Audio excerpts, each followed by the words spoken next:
Assalamualaikum warahmatullahi wabarakatuh. Perkenalkan, saya Novial Ilham, perwakilan dari kelompok 1, mata kuliah Mesin Konversi Energi. Di sini saya mewakili rekan-rekan saya untuk memaparkan hasil kerja kelompok kami.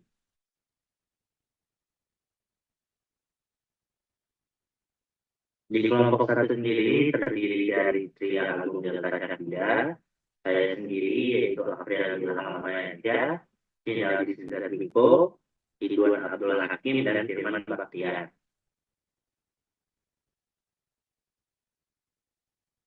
Di sini kami akan membahas apa itu CWP, metode penelitian, analisa studi kasus, dan kesimpulan.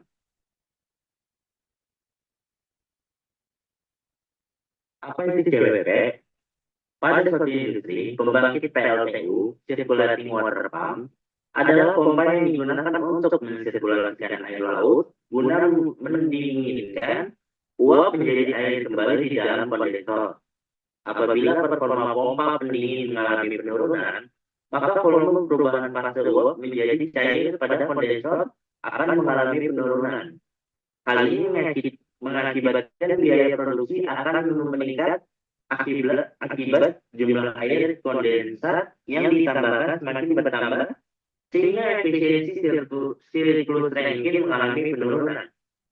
Sirkulasi water pump atau CWP berfungsi menyirkulasi air pendingin ke kondenser pada PLTU. Penurunan performa CWP mengakibatkan berkurangnya jumlah uap yang dikondensasi, meningkatkan biaya produksi, dan menurunkan efisiensi siklus ranking. Performa CWP dipengaruhi oleh kondisi pompa dan instalasi, dengan parameter utama berupa kapasitas, head, daya, dan efisiensi. Di PLTU, daerah Bolok Kupang, NTT, digunakan pompa sentrifugal campuran, yaitu mixed flow sentrifugal pump. Penelitian ini menganalisis faktor penurunan performa CWP secara analitis dan numerik dengan simulasi CFD, bertujuan memberikan masukan untuk perbaikan performa PLTU. Metode penelitian. Yang pertama ada pengamatan lapangan. Pada kondisi operasi kapasitas air, pendingin yang dihasilkan tiap-tiap pompa hanya sebesar 1.863 meter kubik per H. Hal ini sangat kurang dibanding kapasitas desain kebutuhan air pendingin saat low tidal, yaitu sebesar 225,3 meter kubik per H. Selain itu, data pengamatan lapangan yang memperlihatkan terjadinya penurunan performa pompa antara lain: 1. Tekanan discharge pompa hanya sebesar 0,15 megapascal dengan kondisi berfluktuasi, di mana seharusnya konstan sebesar 0,2 megapascal. Kedua, pada saat beroperasi dijumpai terjadi penurunan level permukaan air pada suction reservoir. 3. Terjadi getaran pada pompa. 4. Konstruksi pemasangan pipa suction terhadap dinding suction reservoir kurang sesuai dengan standar. Yang selain itu juga kedalaman terbenamnya pipa suction terhadap permukaan air masih kurang dari standar HSR HSC. 5. Pada instalasi pipa discharge, di beberapa lokasi dijumpai belokan yang tajam. Kebutuhan air pendingin saat kondisi air laut surut dapat dilihat pada tabel 1. Sedangkan data spesifikasi pompa dan estimasi heat loss sistem perpipaan yang ada berturut-turut diperlihatkan pada tabel 2 dan 3.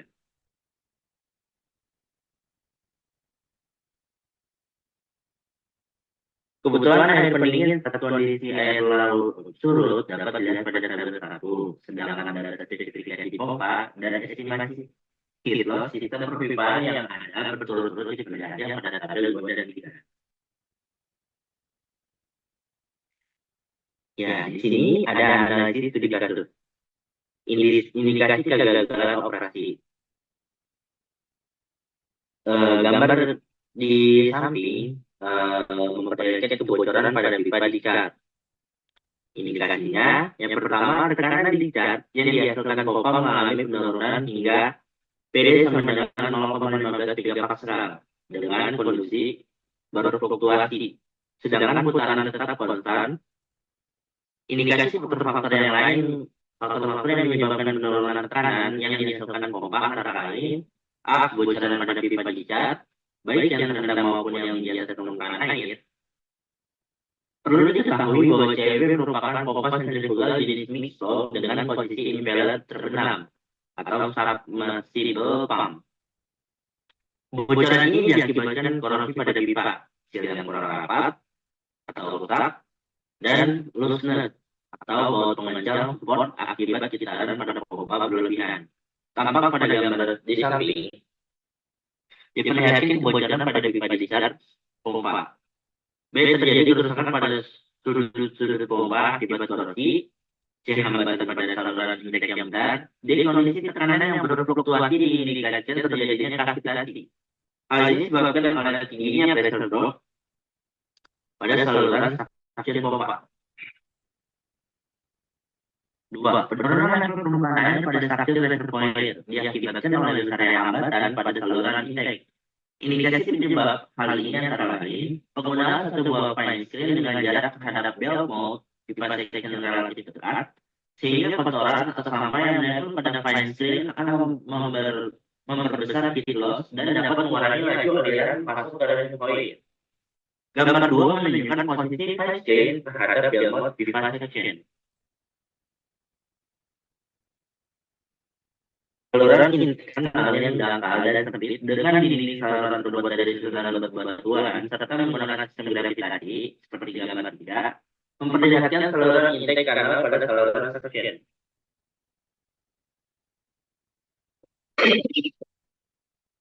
Yang ketiga, terjadi tekanan pada pompa. Tekanan pada pompa dapat diindikasikan oleh beberapa faktor antara lain A. Terjadinya kavitasi. Hal ini dapat diketahui dari hasil pengamatan yang menunjukkan kondisi tekanan discharge yang berfluktuasi. Kavitasi ini dapat terjadi akibat turunnya tekanan suction karena tingginya pressure drop yang terjadi pada suction pompa. B. Terjadi kelonggaran atau looseness pada baut pengencang support pompa dan unbalance atau misalignment pada poros pompa. Hal ini dapat dilihat pada gambar 1 bahwa terjadi kebocoran juga dapat diakibatkan oleh baut pengencang support yang kurang rapat. 4. Konstruksi pemasangan pipa suction terhadap dinding suction reservoir kurang sesuai dengan standar yang ada. Bahwa jarak antara pipa suction terhadap dinding suction reservoir terlalu sempit, yaitu hanya 600 mm. Begitu pula kedalaman terbenamnya pipa suction terhadap permukaan air yang masih kurang dari standar ASR ASC. Pada tabel 4 diperlihatkan nilai ideal sesuai dengan standar ANSI HI 9,8 198 dan atol dari pengukuran. Di tabel 4 nilai ideal dan atol posisi pipa terhadap suction reservoir. Indikasi kegagalan operasi, kondisi pipa ini bila disimulasikan dengan CFD, maka velocity vector di distribution untuk aliran melintasi bell mouth dapat terlihat pada gambar 5. Kecepatan masuk dari samping kondisi seragam, tetapi kecepatan air yang masuk dari depan cenderung terdefleksi ke dinding. Kondisi ini dapat menambah hambatan aliran karena kecepatan yang lebih tinggi, sehingga akan menimbulkan gesekan yang lebih tinggi dan memicu timbulnya pusaran atau vortex di permukaan. Gesekan yang tinggi di dalam pompa akan menurunkan tekanan statis air dan dapat menimbulkan kavitasi. Fenomena kavitasi di pompa dapat diprediksi jika data NPSA pompa diketahui. Karena tidak ada yang tersedia, maka simulasi tidak dapat dilakukan. Karena minimal terjadi pada kondisi bell mouth nozzle hingga inlet impeller pompa PS sama dengan 550 pascal. Sedangkan tekanan uap air laut pada kondisi temperatur pemompaan yang diasumsikan sama dengan 20 derajat Celcius sebesar PV sama dengan 2340 mega, 230 Pascal. Sedangkan karena tekanan inlet pompa lebih rendah dibandingkan dengan tekanan pompa pada kondisi itu, dengan demikian, maka pada inlet pompa terjadi kavitasi yang dapat menyebabkan keretakan pada impeller akibat erosi, juga dapat menurunkan performance pompa, terutama debit dan head yang dihasilkan. 5. Pada instalasi pipa di start, di beberapa lokasi dijumpai belokan yang tajam. Hasil simulasi CFD untuk pola aliran streamline, kondisi exciting dapat diperlihatkan pada gambar 7A dan 7B. Karena di beberapa lokasi terdapat adanya belokan yang terlalu tegak, maka pola aliran yang dihasilkan hasil simulasi CFD terjadi menjadi tidak teratur dan menimbulkan kerusakan. Gambar 7B hasil simulasi numerik pada pipa discharge exciting condition. Setelah dilakukan modifikasi pada saluran di maka hasil simulasi CFD, flow yang dapat dilihat pada gambar 8. Hasil simulasi menunjukkan bahwa kontur tekanan statis pada penampang pipa dari inlet sampai dengan outlet pada penampang outlet, penampang M, tekanan statis terjadi dapat mencapai tekanan yang dibutuhkan sebesar 150 sampai 200 Pascal. Hasil simulasi numerik pada pipa discharge modifikasi A. Velocity factor dan B. Pressure distribution.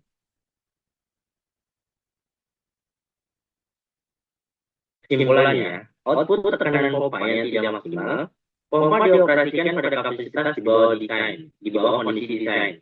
Tekanan discharge pompa seharusnya 0,2 megapascal, tetapi yang dihasilkan hanya sebesar 0,15 megapascal. Data pompa tidak lengkap. Pompa tidak memiliki sertifikat pompa sehingga tidak diketahui kurva head kapasitas, NPSH pompa, dan efisiensi pompa. Terdapat hambatan pada sistem analisis aktivasi, simulasi CFD, dan pengukuran tekanan menunjukkan penurunan performa pompa dapat disebabkan oleh adanya belenggu udara yang disebabkan oleh kavitasi atau akibat vortex di permukaan intake pool. Belenggu udara ini disebabkan oleh kedalaman kolam intake yang kurang dan hambatan tekanan akibat strain dan hidrolik resisten dari kanal intake. Konstruksi pipa saluran yang ideal. Konstruksi pipa CMP kurang ideal karena menghasilkan hambatan aliran pressure drop dan tegangan pipa yang besar.